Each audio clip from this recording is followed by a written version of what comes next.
Ladies and gentlemen, as you can see, the pom-poms are out with Honey, and we are back for another edition of the Kayfabe Podcast. Do you have a cheer, Honey? Do you have a cheer with the pom-pom? Not right now. Maybe I'll have one by the end of the episode. Wow. What's the pom-pom for? That's all right. That's okay. We're gonna talk wrestling today. Bam! Off the top of the head, man. Come on. You know what? That was real bread of you right now. I'm telling you. We started coming in hot today, huh? We coming in hot. All right. Man, listen, this is episode 51. We're halfway to television syndication. We are. That's what the pom-pom is for. Watch out, son. No, don't jump now. Don't jump on what I just did. Don't do that because you didn't know I was gonna say that. You come up with your own pom-pom list. Okay? I can't celebrate. Let me be me, man. Yeah, you being you in full fast. Already haven't missed a beat. Haven't missed a beat, man. We are back. Of course, I am your councilman. We have Wrestling with Honey and the People's Nightmare. We are here, and we have a lot to talk about wrestling-wise, man. We have a lot. Oh, yep. See, again, back in old fashioned. You good over there? It is not an old fashioned. Is it? You eat while we live? It is not. That's not. I got a Coke flip. This is my tiki cup, and there's iced tea in here. Put it up. I have to work in the morning. This is when I got this in Hawaii. That's nice. I like that. Thanks. That looks sturdy. It is. Hence the It's looking like John Moxley with the shade. What's the John Moxley? That sort of thing like that. Now you gotta get you a V-neck white shirt and wear it on.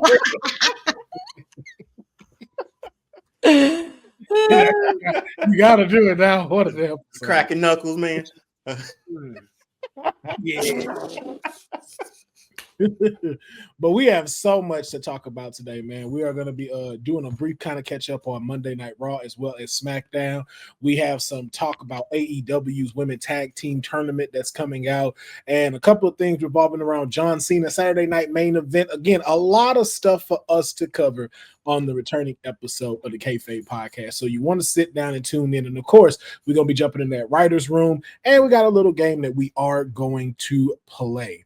But first, let's go ahead and start with SmackDown. Last Friday, we crowned ourselves a new U.S. champion. That boy jacked. And a return of a jacked Ilja Dragunov.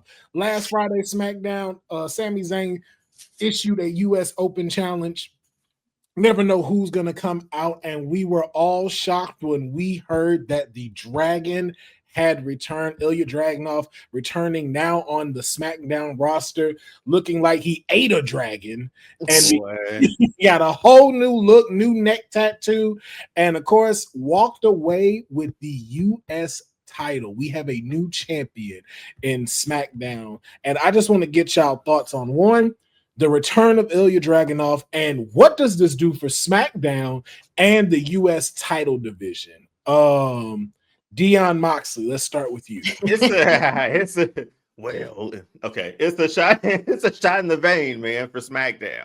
Like, this is what that open challenge was meant for.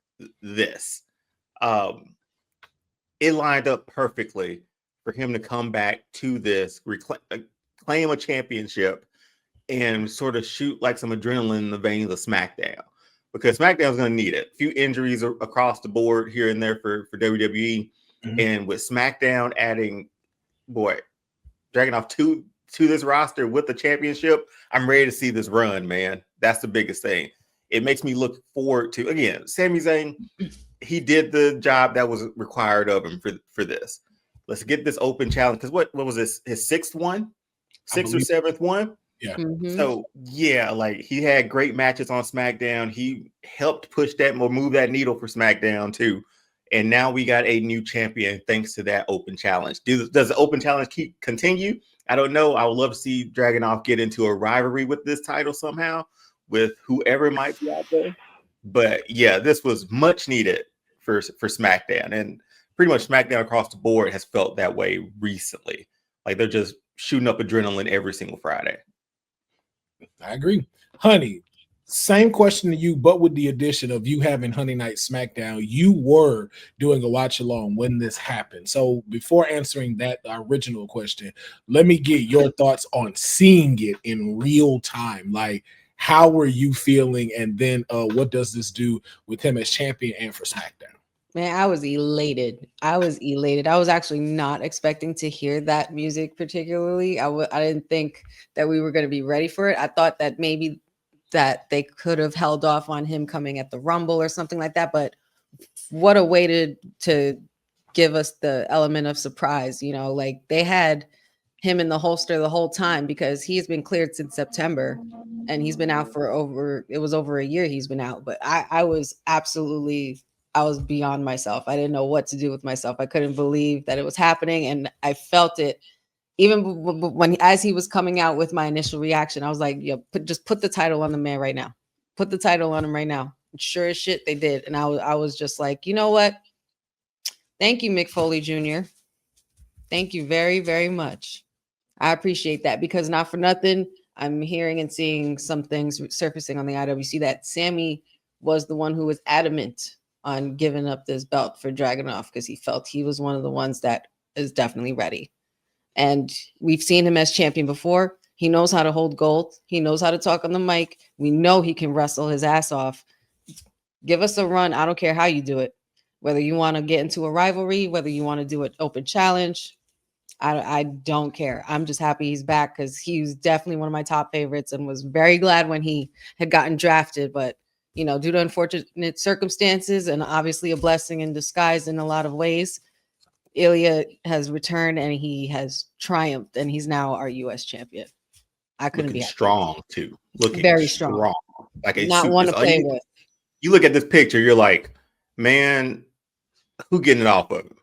And then I look at him like, oh, he's somebody. Like that was always like it's the airport test, right? Yeah. Like he looked like somebody. And I should say I'm ready for this run, man. Like he's especially just to go through the injury he went through and all that stuff to come back and healthy, and now he's gonna have a healthy title run. I mean, yeah, United States Championship again. Sami Zayn did a great job, but boy, that's again. I keep saying a shot of adrenaline and needed, man. I like it. I like it a lot. Yes, because Lord knows that Cody's adrenaline in the soul isn't enough for SmackDown right now. Wrong person. Hey, it all works. Look at my name. Like why you didn't whoa or something? Like this is a real person. No, it's I said Bangs. Come on, man. That's goosebumps. You don't know. You could even did the tap on the stairs before he gets up. You know, like something. The man shaved his head and forgot everything, man. I have, man. I forgot he's almost in final boss mode. Now that, you know. Yeah. Make all this blonde. Just what?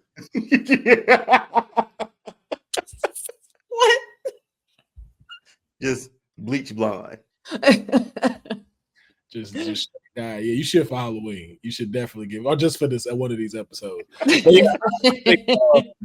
Dion did say it best. It is a shot of adrenaline to SmackDown. Having him here, it gives me potential NXT black and gold matches for this title. Like, I think everybody really is going to have to step up and show their physical prowess when it is coming to take this U.S. title off of Ilja. Like, I think like this is what we really needed to see to be able to carry SmackDown, since Cody can't do it right now. This is what SmackDown needs. It needs to be able to have something where it's like, yo, I do come here to see that there's going to be a U.S. title match. And only because we know, like, the WWE title will never be on the line in SmackDown. But being able to say, like, yo, the match, the main event before PLE is the U.S. title versus Tommaso Ciampa. He's all putting on like a wrestling clinic and really giving us 5-star matches. So this definitely helps us build a division for the US title, and then to show, okay, so those that aren't in there, who goes to the WWE picture and how we start building them. I think this is a positive step that they can do if they move it correctly, if they really push him the way that it needs to be, because he does have plenty of talent up there that he can be facing and being able to have title matches. And if he beats them, it doesn't necessarily hurts them. It just rises to the occasion. Like, just imagine him versus Axiom for the US title. Him versus.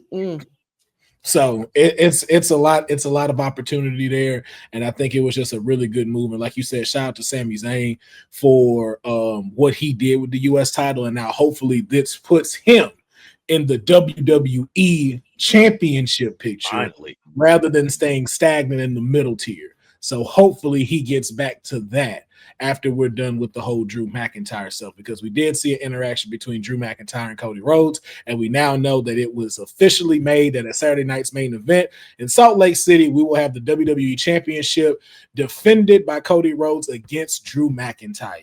Now, I just want to know from each of you, we were told that at WrestlePalooza, Cody Rhodes actually wanted to drop the title to Drew McIntyre. So the question is, at Saturday night's main event, do we crown a new WWE champion, or is it too soon? Honey, let me get your thoughts first.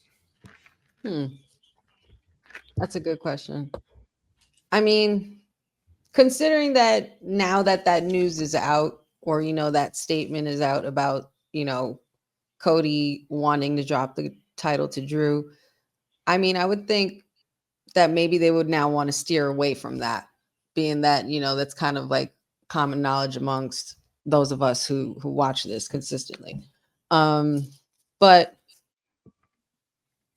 I mean, we did talk about it on WWT as well. We should take it back to the point of where we can flip-flop the title, like how we used to in earlier years, where you would have you wouldn't have that Roman Reigns kind of run with the title for like 1,000 days and such like that. Like, we need to see the title on a few guys. I feel like there's a lot of potential in Drew McIntyre being the champion, but I'm not sure if they'll pull that plug out. Mm-hmm. Yeah, I think WrestlePalooza would have been too soon, because that was right after SummerSlam, right? So that would have been too soon to like take it off of him, especially with his stuff with Cena. This might be the perfect spot to do it, because I know this is November 1st. That's not Cena's last date. It's December, right? December 13th. December 13th. So I think, man, it just depends too. Is Cody going away to make the Street Fighter movie too? Like, what does that schedule look like for the rest of the year leading into next year? Because I feel like now and it's been like that for a long time, our whole idea is like, what does WrestleMania look like? And if you're telling me like the end of the year to Rumble, Drew could have a run from there, and maybe Cody gets it back at Rumble or something like that, I'm feeling bad for Drew. Drew has been fantastic these last year and a half, and he keeps being the bridesmaid, never the bride. And I would love to see him have a run as a heel champion. But again, it just depends on scheduling. We're in November, we get the holiday season, then we get right to Rumble, and then we're WrestleMania season. And it's easy to bet that say that Cody's going to be a main event on one of the Mania nights, right? So it's like, is it for a title, or does he come in champion and stuff like that? So WrestlePalooza would have been too early. Right now, I think they should pull the trigger. Let's let Drew get a run, man. I'm ready for it. I've been ready. I think we've all been sort of ready for it too. I disagree. WrestlePalooza was the perfect time. Get that fucking belt off of Cody. Get it off of him. Get it off of him. The reason why is because the universe needed a reset, and Cody needs a reset. Right now, Cody is still God Cody. You need to lose. You need to get it stripped off, because the only person that could strip it off of you was Super Cena. So now getting True. Drew to take it, now it brings it to where everybody in the SmackDown reign gets a little closer to that WWE championship. You get a little bit more out of everybody because right now it's like, yo, we need to see Cody with another chase. Mm-hmm. We've had a year of him being the king. We had a year of him being the quarterback. Speak Now for yourself, Boza. we've seen him do so much already. So now it's one of those times of now we need to see the chase again.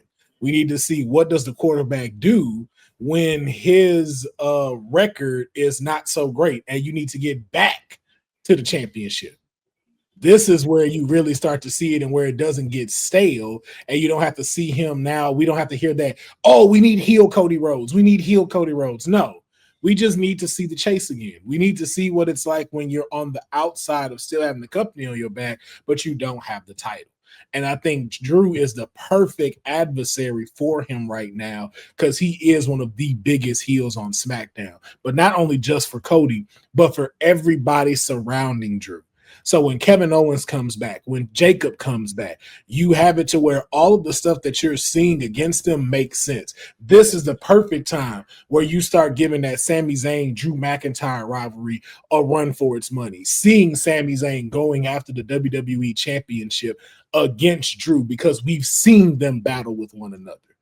So if there's any time, if you want to help SmackDown move into a great production story for 2026, let Drew McIntyre take the title off of Cody Rhodes. Yeah. So I have a question for y'all. Does Drew, if they do pull the plug on Drew and give him the title, how does he win? Or do you think he wins like clean, or like do you think he does like something underhanded? Or I don't think either way matters at this point. He just needs to win. Yeah, I think Cody's only clean loss is The Rock, maybe like the tag match. Like that's his only clean pin with, I guess, no shenanigans sort of deal, right? Well, Cena too, no? Well, Cena, the low blow, right? And the title. So yeah, it still was almost like a cheat to win sort of thing. But Will, I'm on board with what does that chase look like this time? Because the last two Rumble winners, this time he loses the Rumble. So you can like, okay, what Elimination Chamber is next? Maybe that's not the title he goes. There's more meat on the bone with him chasing, like you said, and seeing him with the title at this point. Because his story's been completed. He's continued another chapter of his story now, and if he loses that many, he loses. But yeah, Drew, right at this point, let's let Drew get this run, man. Because it again, adrenaline shot, right? That helps out. Yeah. I think that's the perfect way to do it. So I think even if he cheats or even if he beats him clean, no matter what, he needs to walk out with that title. By hook or crook. Yeah. So we will see. So is that how the story ends, Dion? It's just another chapter. We put a dot at them, lick the page, turn. Start back writing. That's how we do it. And we shall see how the next chapter unfolds November 1st in Salt Lake City, a Saturday night's main event.